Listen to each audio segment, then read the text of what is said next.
पंडितों की एक टोली अमरनाथ यात्रा पर जा रही थी। वे सोच रहे थे, क्या ये उनकी आखिरी अमरनाथ यात्रा है? क्या वे दोबारा यहाँ आ सकेंगे? नहीं। इतना सोचते ही उनके मन दुख और भय से भर गए। आखिर क्यों दुखी थे ये ब्राह्मण? मुस्लिम शासक औरंगजेब ने कश्मीर के पंडितों को 6 महीने में हिंदू धर्म त्याग, इस्लाम अपनाने का आदेश दिया था। कोई रास्ता न देख वे अमरनाथ यात्रा पर निकल पड़े। मार्ग में पहलगाम में ठहरना निश्चित हुआ। कुछ ही देर में वहाँ एक और टोली आ पहुंची। ब्राह्मण मुखिया कृपाराम ने उन साधारण लोगों में एक असाधारणता देखी। उनकी आंखों में डर का नामो निशान नहीं था।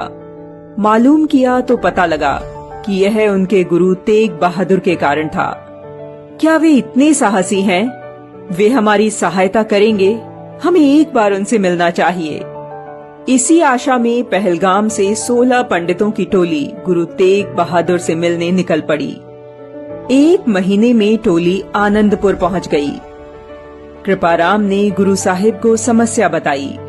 गुरु तेग बहादुर ने कहा, आप सभी थक गए होंगे, जाइए आराम कीजिए, कल सुबह भेंट करेंगे। सभी पंडित आराम करने चले गए, जबकि गुरु गहन चिंतन में डूब गए। पास बैठे बेटे ने पूछा, इनकी समस्या का समाधान क्या है? गुरु ने कहा, यदि कोई पवित्र व्यक्ति अपना बलिदान दे तो इन पंडितों को बचाया जा सकता है। बेटा गोविंद तुरंत बोल उठा, आपसे पवित्र कौन हो सकता है?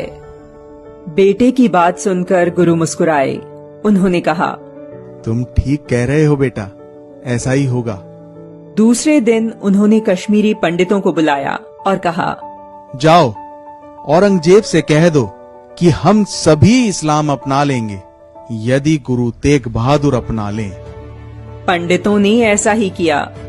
औरंगजेब ने गुरु तेग बहादुर को बुलावा भेज दिया। गुरुजी दिल्ली दरबार पहुंचे। औरंगजेब ने जब उन्हें इस्लाम अपनाने को कहा तो मना करते हुए उन्होंने इस अन्याय के प्रति उसे जागरूक करते हुए कहा, जय प्रभु चहेता हिंदू ना जन्मे, तुरक जन्म ही वै निस्दिन में।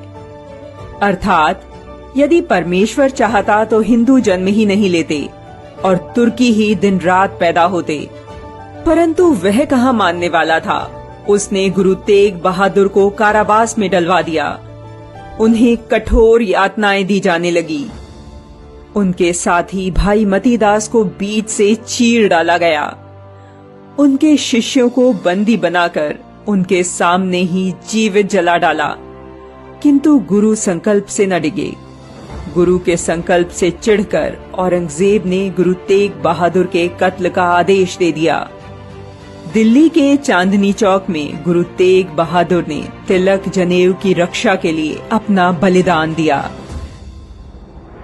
दिल्ली का शीशगंज गुरुद्वारा वही स्थान है जहां उन्होंने बलिदान दिया। बलिदान के बाद उनके शिष्य सिर और धड़ को सुरक्षित निकाल ले गए। जहां उनके धड़ का अंतिम संस्कार किया गया वहां आज श्री गुरुद्वारा रकाबगंज साहिब है, जबकि जहां सिर का अंतिम संस्कार हुआ वहां श्री गुरुद्वारा आनंदपुर साहिब है। हिंदू धर्म के लिए अनन्य निष्ठा और समर्पण रखने वाले गुरु तेग बहादुर के बलिदान दिवस पर शत शत नमन।